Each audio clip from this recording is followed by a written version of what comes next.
ബാപ്പ അങ്ങ് മരിച്ചു. ഇപ്പൊ നോക്കൂ, ഞങ്ങൾ പല നാട്ടിൽ പുതിയ റോഡ് വരുന്നുണ്ടല്ലോ.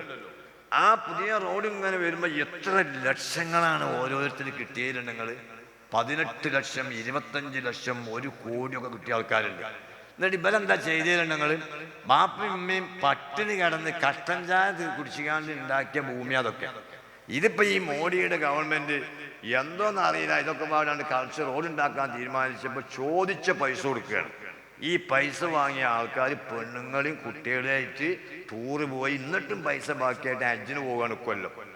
ഓലെ ബാപ്പ ഹജ്ജ് ചെയ്തിട്ടില്ല, ഓലെ ബാപ്പ ഉംറ ചെയ്തിട്ടില്ല, അതിനെപ്പറ്റി ചിന്തല്ല, ഒരു ചിന്ത പോലുമില്ല. യഥാർത്ഥത്തിൽ ബാപ്പ മരിച്ചാൽ, ഉമ്മ മരിച്ചാൽ പള്ളിയിലെ ഖത്തീബ് ഇപ്പം എന്ത് ചെയ്യുന്നുണ്ട്, ഏതായാലും ഒന്നുണ്ടാക്കി കഴിയുന്ന വരെ വെറുതെ നിൽക്കണ്ട എന്നുള്ള നിലക്ക് മൂപ്പര മൈക്കണ്ട ഓണാക്കിയിട്ട് ഒന്നുണ്ടാക്കി കഴിഞ്ഞാൽ പറയണം, അതുവരെ ഞാൻ പ്രസംഗിക്കുള്ളൂ എന്ന് പറഞ്ഞിട്ട് വാക്കാനുള്ളതൊക്കെ ഇപ്പം തന്നെയാണ് പൊരുത്തപ്പെട്ടു കൊടുത്താടി. നമുക്ക് ഇങ്ങനൊരു അവസ്ഥ വരാമെന്നാണ് ഓർത്താടി. സാമ്പത്തികമായി വല്ലതുണ്ടെങ്കിൽ മൂത്ത മകൻ ഷെരീഫുമായിട്ട് ബന്ധപ്പെട്ടാൽ മതി. ഇതിപ്പോൾ ഒരു വലിയ കാര്യമായിട്ട് എടുത്തിയ ഉസ്താദ് പറയരുത്.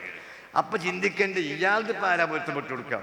ഇയാൾ ഇവിടെ കിടക്കുന്നുണ്ടല്ലോ, അയാൾക്ക് ഇപ്പം ആരാ പൊരുത്തപ്പെട്ടു കൊടുക്കാം?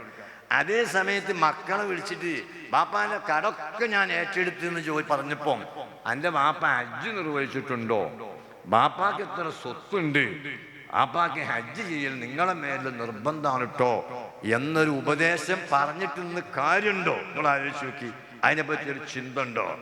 എന്നോടിപ്പോൾ അടുത്തൊരു കുട്ടി, ഗൾഫിൽ നിന്ന് വന്നൊരു കുട്ടി ചോദിച്ചു, ഉസ്താദെ 40 കഴിക്കാപ്പോ 40 പൂർത്തിയാണ്ട് ആവശ്യമുണ്ടോ? ഒരു 6 ആണ്ട് കഴിഞ്ഞാൽ അത് 40 കൂടി, അതായത് ഇപ്പോൾ 7 ഭക്ഷണം ഉണ്ടാക്കണം, അത് 40 കൂടി ഉണ്ടാക്കിയാൽ പോരെന്ന് ചോദിച്ചു. അപ്പം എന്താ സംഗതി, ഇവന് ലീവ് കുറവാണ്. അപ്പോൾ ഇവൻ്റെ ഒരു വിചാരം എന്താ, 40 കഴിയാതെ മുതൽ ഓരിയൊക്കെരുതെന്നാണ് ഇവൻ്റെ ഒരു വിചാരം. ശരിക്കും മയ്യത്ത് മറമാടുന്നതിന് മുമ്പ് ഓരിയൊക്കെ വേണ്ടത്. ഇപ്പം ആൾക്കാരുടെ ഇടയിൽ എന്താ വെച്ചാൽ 40 കഴിയാതെ എങ്ങനെയെന്നാണ്.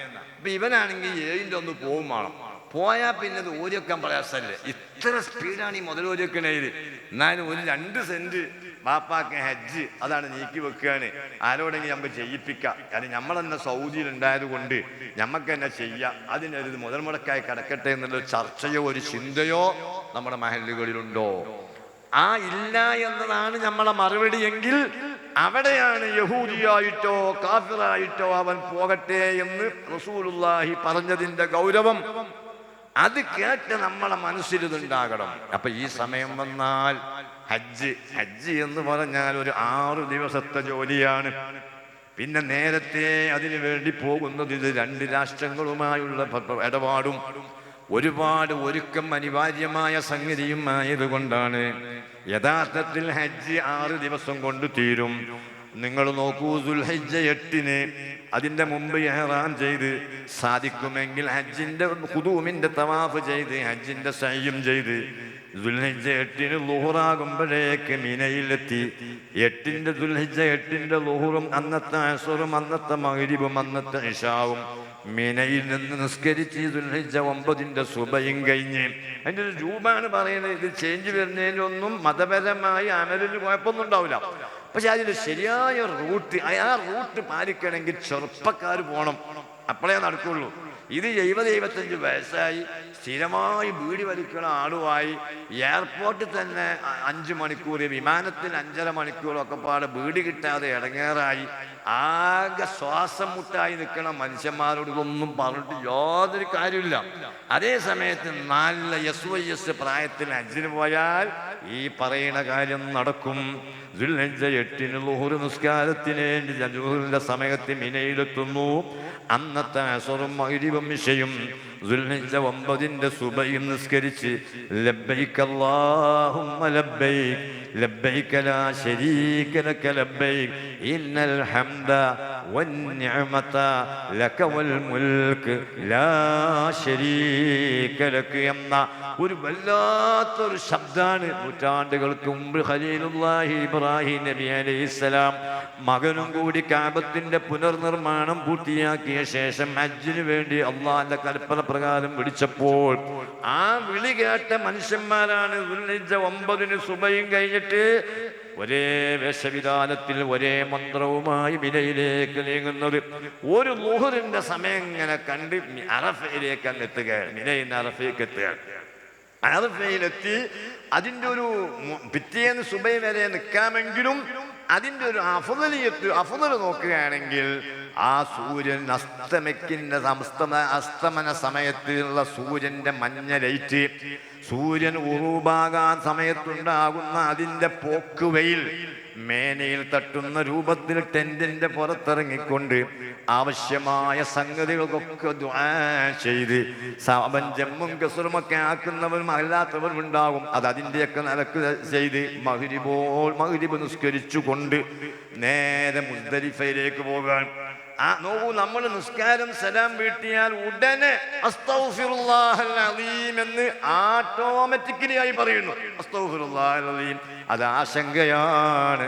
എൻ്റെ നിസ്കാരം എൻ്റെ റബ്ബ് സ്വീകരിച്ചിട്ടില്ലേ, എന്തെങ്കിലും ഫാൾട്ടുകളുണ്ടോ എന്ന ബേജാറിന്റെ ഇസ്തിഗ്ഫാറിന്റെ വചനമാണ് അസ്തഗ്ഫിറുല്ലാഹൽ അലീം എന്നതെങ്കിൽ മഹാന്മാരായ ഫുഖഹാ പറയുന്നു, മിനയിൽ നിൽക്കേണ്ടതുപോലെ നിന്ന ഒരാള് മിനയിലെ പ്രാർത്ഥനയും കഴിഞ്ഞ് മുസ്ദലിഫയിലേക്ക് തിരിക്കുമ്പോൾ എൻ്റെ അറഫയിലെ നൃത്തം അല്ലാഹു സ്വീകരിച്ചിട്ടുണ്ടാകുമോ എന്ന് സംശയിക്കേണ്ട ആവശ്യം പോലുമില്ല.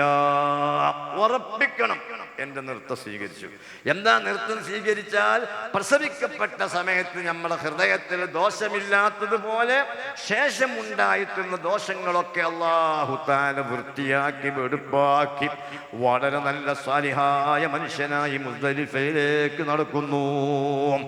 ദുൽഹിജ്ജ 9 സുബൈക്കാണ് നമ്മൾ മിനയിൽ അറഫയിലേക്ക് പോയത്. ഇപ്പൊ 9 അസ്തമനം അഥവാ 10 ആ സമയത്താണ് നമ്മൾ മുസ്ദലിഫയിലേക്ക് വരുന്നത്. മുസ്ദലിഫയിൽ ഖുർആൻ വിശേഷിപ്പിച്ച ഒരു ചെരുണ്ട്, മലച്ചെരുണ്ട്, മശ്അറുൽ ഹറാം എന്ന് വിശേഷിപ്പിച്ച അതിൻ്റെ പരിസരങ്ങൾ എവിടെയെങ്കിലും ദുആയിലും ഇബാദത്തിലുമായി കഴിഞ്ഞ് സാധിക്കുന്ന രൂപത്തിൽ അവിടുന്ന് സുബഹി നിസ്കരിച്ച് എറിയാനുള്ള കല്ലും ശേഖരിച്ച് ഒറ്റ നടത്തമാണ് SYSന്റെ ആജിമാർ. ആ പ്രായത്തിൽ പോയ ആജിമാർ ആ നടത്തം നേരെ ജംറത്തുൽ ഊല കണ്ടു, പക്ഷെ അവിടെ ഏറില്ല. ജംറത്തുൽ വുസ്ത കണ്ടു, അവിടെയും അന്ന് ഏറില്ല. ജംറത്തുൽ അഖബ 3ാമത്തെ അഖബയിൽ 7 പ്രാവശ്യം കല്ലെറിഞ്ഞ് വീണ്ടും അയാൾ അങ്ങനെ ഹറമിലേക്ക് ആ പന്തലിന്റെ ചോട്ടിൽ കൂടെ തന്നെ ഹറമിലേക്ക് അങ്ങ് എത്തുമ്പം അവിടെ നല്ല കാലിയായിരിക്കും. ആ സമയത്ത് സാധിക്കുന്ന രൂപത്തിൽ പെരുന്നാൾ നിസ്കരിച്ച് ഹജ്ജിന്റെ സഅയും ചെയ്ത് പുറത്തിറങ്ങി ഹജ്ജിന്റെ ഉംറ ചെയ്തു. നേരത്തെ സഅയ് ചെയ്തിട്ടില്ലെങ്കിൽ ഹജ്ജിന്റെ സഅയും ചെയ്ത് പുറത്തിറങ്ങി മുടിയെടുത്ത് ഒന്ന് കുളിക്കുന്നതോടുകൂടെ, കുളിക്കലുന്ന ഹജ്ജ് സുന്നത്തായ കാര്യമാണ്, മുടിയെടുത്താൽ പിന്നെ എന്തായാലും കുളിക്കണ്ടേ. അപ്പൊ ആ കുളിയും കഴിയുന്നതോടുകൂടെ 1ാമത്തെ തഹല്ലുലായി. ഇനി സാധാരണ വസ്ത്രം ധരിച്ചുകൊണ്ട് വൈകുന്നേരമാകുമ്പോഴേക്ക് മിനയിലെത്തണം. അന്ന് രാത്രി അഥവാ പെരുന്നാളിന്റെ രാത്രി ദുൽഹിജ്ജ 10 അവിടെ നിന്ന് പിറ്റേന്ന് ഉച്ചക്ക് 3 സ്ഥലത്തും കല്ലെറിഞ്ഞ് അന്നത്തെ രാത്രിയും അവിടെ നിന്ന് പിറ്റേന്ന് ഉച്ചയ്ക്ക് ശേഷം 3 സ്ഥലത്തും കല്ലെറിഞ്ഞ് അന്നത്തെ രാത്രിയും അവിടെ നിന്ന് പിറ്റേന്ന് ഉച്ചക്കും കല്ലെറിഞ്ഞ് അന്നത്തെ രാത്രിയും കൂടെ നിന്ന് പിറ്റേന്ന് ഉച്ചക്ക് കല്ലെറിഞ്ഞ് പിരിയുന്നതോടുകൂടെ ഹജ്ജ് തീർന്നു. അപ്പൊ എത്രയായി? ദുൽഹിജ്ജ 8, ദുൽഹിജ്ജ 9, ദുൽഹിജ്ജ 10, ദുൽഹിജ്ജ 11, ദുൽഹിജ്ജ 12, ദുൽഹിജ്ജ 13. 6 ദിവസത്തെ പരിപാടി ഹജ്ജുള്ളൂ. 6 ദിവസമുള്ളൂ ഹജ്ജ്. അതിനാൽ ആ ഹജ്ജോടുകൂടെ പിന്നെ വിദാഇന്റെ തവാഫ് ചെയ്യണം, പിന്നെ ഉംറയിന് ചെയ്യണം, മദീനത്ത് പോയില്ലെങ്കിൽ മദീനത്ത് പോകണം. ഇനി ദുൽഹിജ്ജ അയ്യാമുത്ത് തശ്രീഖ് 2 ദിവസം നിന്ന് പിറ്റേന്ന് എറിഞ്ഞു പോകുന്ന രൂപമൊക്കെ ഉണ്ട്. നമ്മൾ അത് പറയല്ല. അപ്പൊ നിങ്ങൾ ഇങ്ങനെ അത് അവിടേക്ക് ഇങ്ങനെ ഇപ്പൊ നിങ്ങളെ കണ്ണിപ്പോ എവിടെയാണ്? യൗമുത്ത് തർവിയ ദുൽഹിജ്ജ 8 മിന. പിന്നെ അവിടുന്ന് ഞാൻ ഈ എണ്ണിയ 6 ദിവസത്തെ ഈ വിശ്രമമില്ലാത്ത അമൽ അതും ചെയ്ത് പ്രസവിക്കപ്പെട്ട കുട്ടിയെ പോലെ എന്നിട്ട് വരിക. അവർക്കൊക്കെ ഇക്കൊല്ലം പോയതൊക്കെ അല്ലാഹു തആല തൗഫീഖ് നൽകട്ടെ. നമുക്കും ഒട്ടും വൈകാതെ, പ്രത്യേകിച്ച് ഈ കൂട്ടത്തിലുള്ള ഒത്തിരി പെണ്ണുങ്ങൾ ഉണ്ടാവില്ലേ, ഒരു മുറക്ക് പോലും പോയിട്ടില്ല എന്ന് പറഞ്ഞ് കുമ്പിൾ കുത്താന്നല്ല പെണ്ണുങ്ങൾ തേങ്ങനുണ്ടാവും. അതുപോലെ ഈ കൂട്ടത്തിലുണ്ട് എത്ര ആൾക്കാർക്ക് ഒന്ന് നമുക്ക് പോയില്ലല്ലോ. അവർക്കൊക്കെ അല്ലാഹു തആല അതിന് തൗഫീഖ് നൽകട്ടെ. ഈ മജ്‌ലിസിൽ പ്രാർത്ഥിക്കുകയും നമ്മളിവിടെ ഉള്ള ആളുകൾ ഇപ്പം എന്താ ചെയ്യേണ്ടത്? ഉളുഹിയ്യത്തിന് ഒരുങ്ങാൻ സമയമായി. ഉളുഹിയ്യത്തിൽ ഇപ്പം ദുൽഖഅദ നിങ്ങൾ മനസ്സിലാക്കണം. ദുൽഹിജ്ജ 1 മുതൽ എന്നാണോ അറുക്കുന്നത് പറഞ്ഞാൽ അയ്യാമുത്ത് തശ്രീഖിന്റെ അസറിന്റെ മുമ്പ് അറുക്കണം. അപ്പൊ അത് അറുക്കുന്നത് വരെയും നഖവും മുടിയും നീക്കാതിരിക്കുക എന്നത് ഇതിൻ്റെ ഒരു സമ്പൂർണ്ണതയ്ക്ക് അനിവാര്യമാണ്. അപ്പം ദുൽഹിജ്ജ പിറന്നിട്ട് പിന്നെ പള്ളിക്കര മോചാർ ഇങ്ങനെ പ്രസംഗിച്ച് കിടക്കട്ടെ ഒരു ഓരി എന്ന് പറയുമ്പോഴേക്ക് പിന്നെ ഈ മുടിയൊക്കെ നമ്മൾ മുറിക്കേണ്ടി വരും. അപ്പം അതിൻ്റെ ആ പുണ്യത്തുന്നത് ഒഴിവാവും. അതുകൊണ്ട് ഇന്നും നാളെയൊക്കെ ആയിട്ട് ഉളുഹിയ്യത്തിൻ്റെ ഒരു തീരുമാനം എല്ലാവരും എടുക്കണം. ഉളുഹിയ്യത്തിൻ്റെ അവിടെയും അള്ളാഹുവിൻ്റെ ഹബീബ് പറഞ്ഞത് പെരുന്നാളിൽ ഒരു മൂമിനായ മനുഷ്യൻ ചെയ്യുന്ന അമല് ഇത്ര വലിയ അമൽ പാറല്ല. അതായത് മൃഗത്തിന്റെ കഴുത്തിൽ കത്തി അങ്ങ് വെക്കുമ്പോഴേക്ക് അതിന്റെ രക്തം ഭൂമിയിലേക്ക് ഒഴുക്കുന്നതോടുകൂടെ നമ്മുടെ ഉളുഹിയ്യത്തിന്റെ ഭാഗമായി ദോഷങ്ങളെ അള്ളാഹു കരിച്ചു കളഞ്ഞു. അത്രമാത്രമുള്ള ഉളുഹിയ്യത്ത്, അതിൽ നമ്മൾ പങ്കാളികളാകണം. ദുൽഹിജ്ജ 9 നമ്മൾ ഹജ്ജ് ചെയ്യാത്തത് കൊണ്ട് ഇവിടെ ആയതുകൊണ്ട് നമ്മൾ അറഫന്റെ നോമ്പ് നോൽക്കണം. ആജിമാർക്ക് അത് സാധിക്കുകയില്ല. അവരെ ബഹുമാനാർത്ഥം കൂടിയും അവർ നോൽക്കേണ്ടതില്ല. ദുൽഹിജ്ജ 9 നമ്മൾ ഇവിടെ നോമ്പ് നോൽക്കണം. അതിൻ്റെ ഫലം പ്രതിഫലമൊക്കെ നമുക്കൊക്കെ അറിയുന്ന കാര്യമാണ്. ആ കൂട്ടത്തിൽ ഇസ്ലാമിന് വേണ്ടി കഠിനാധ്വാനം ചെയ്ത് രക്തസാക്ഷിത്വം വരിച്ച ഒമാനൂർ ശുഹദാക്കളെ പ്രത്യേകിച്ച് നമ്മൾ പണ്ട് കാലത്ത് ഓർമ്മിച്ചിരുന്നു. പലതും മറന്ന കൂട്ടത്തിൽ ഇപ്പം ആ ദിവസം പോലും ആർക്കും ഓർമ്മയില്ലാതെയായി. അതിൻ്റെയൊക്കെ പ്രയാസങ്ങൾ ഇന്ന് നമ്മൾ അനുഭവിക്കുന്നുണ്ട്. കൊണ്ടോട്ടി ആ പള്ളിൻ്റെ ആ കാരണം ആ ഒതുക്കിൻ്റെ ഭാഗത്താണ്, പഴയ പള്ളിൻ്റെ ഒതുക്കിൻ്റെ ഭാഗത്താണ് ഓമാനൂർ ശുഹദാക്കളെ ഖബർ എന്ന് അറിയാത്ത ആൾക്കാർ പോലും. ഇവിടെ ഇപ്പൊ എത്രയോ ആൾക്കാർക്ക് നിങ്ങൾക്ക് മൂന്നാറ്, ആ മൂന്നാറിൽ എല്ലാ കുറ്റിച്ചെടികളും നമുക്കറിയും, ആൾക്കാർക്കറിയും. അതുപോലെ പല സംഗതി അറിയും.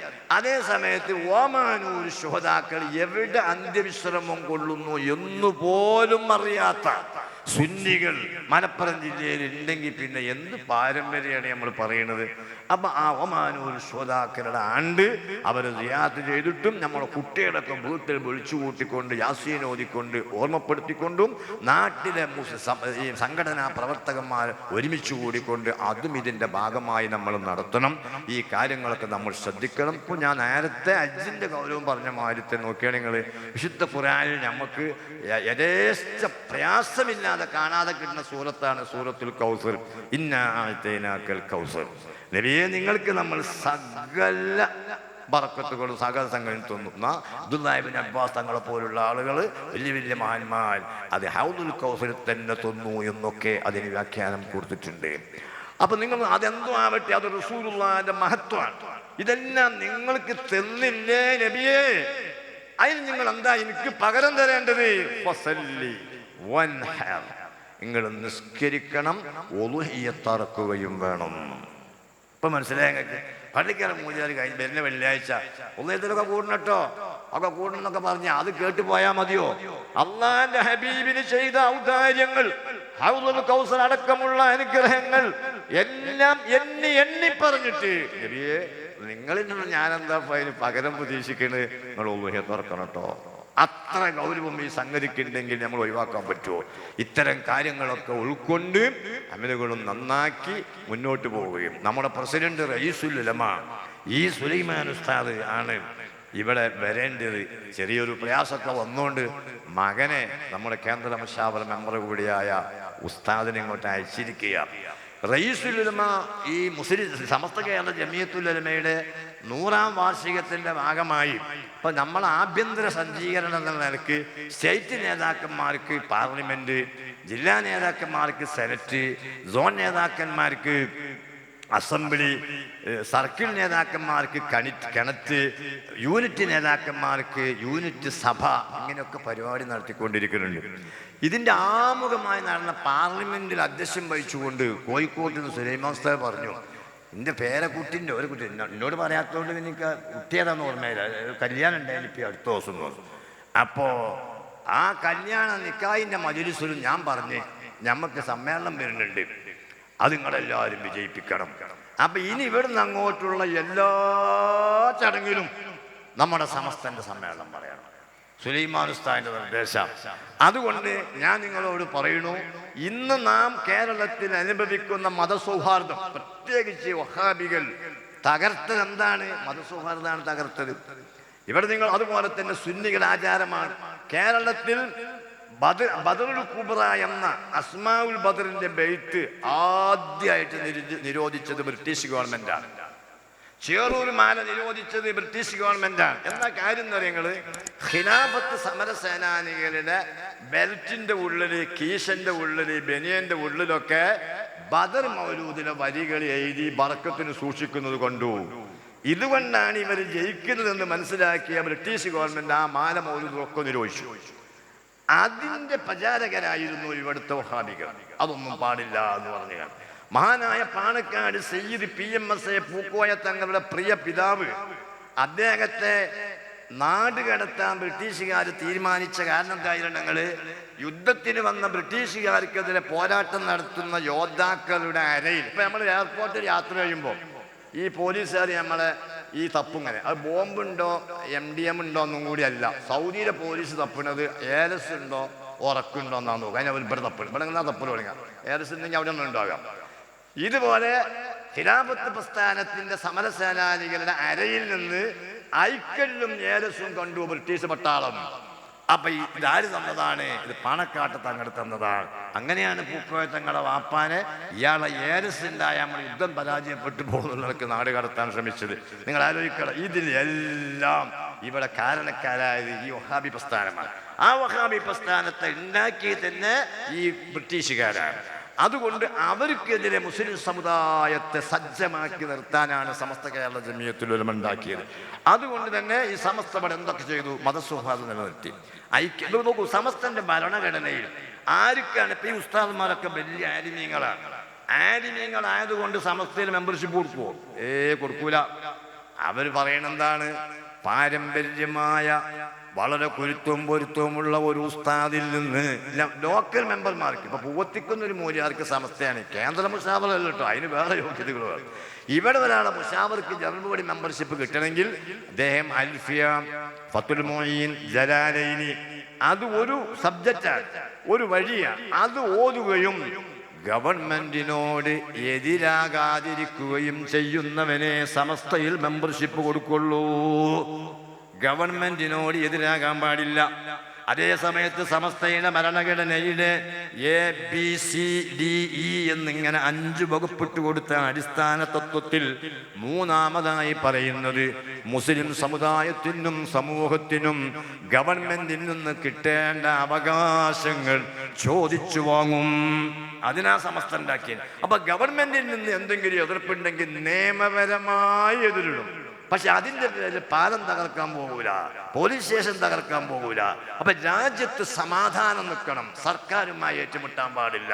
അവർക്കേ സമസ്തയിൽ മെമ്പർഷിപ്പ് കൊടുക്കുള്ളൂന്ന ഈ നിലക്ക് ഉണ്ടായതുകൊണ്ട് രാജ്യത്തെ ഐക്യം നിലനിർത്തിയ സമസ്തയാണ്. സമസ്തയുടെ ഭരണഘടനയുടെ ഈ ABCDE വകുപ്പ് എന്തായാലും രാജ്യത്തെ ഐക്യം, മതസൗഹാർദ്ദം, അഖണ്ഡത, സാമുദായിക ഐക്യം, ഇതെല്ലാം ഊട്ടിയുറപ്പിക്കുന്ന പറയണത്. അപ്പൊ ഇതെല്ലാം സമസ്ത കൊണ്ടുണ്ടായതാണ്. ഈ നിലക്ക് സുന്നത്തി ജമാഅത്തിന്റെ ആളുകളെ അണിച്ചൊരുക്കി അടിയുറപ്പിച്ച് നിർത്തിയത് സമസ്ത കേരള ജമിയത്തുൽ ഉലമയാണ്. ആ സമസ്ത കേരള ജമിയത്തുൽ ഉലമക്ക് 100 വർഷം പൂർത്തിയാകാണ് ഈ ജൂൺ 26-ന്. അതുകൊണ്ട് ആ സന്തോഷം കൊണ്ടാണ് നമ്മൾ ജനുവരി 28, 29, 30, 31 തീയതികളിൽ സമ്മേളനം നടത്തുന്നതൊന്നും അതിൽ നിങ്ങളൊക്കെ ഭാഗവാക്കാകണമെന്നുകൂടെ ഓർമ്മപ്പെടുത്തി ഈ പരിപാടി ഉദ്ഘാടനം ചെയ്യണമെന്നാണ് ഇവർ പറഞ്ഞത്. അത് ഞാൻ ആദ്യം വന്നുകൊണ്ട് പറഞ്ഞതാണ്. ഏതായാലും അല്ലാഹു തആല ഈ പരിപാടി അല്ലാഹു തആല ഖബൂൽ ചെയ്യട്ടെ. വാഖിറു ദഅവാനാ അൽഹംദുലില്ലാഹി റബ്ബിൽ ആലമീൻ. അസ്സലാമു അലൈക്കും.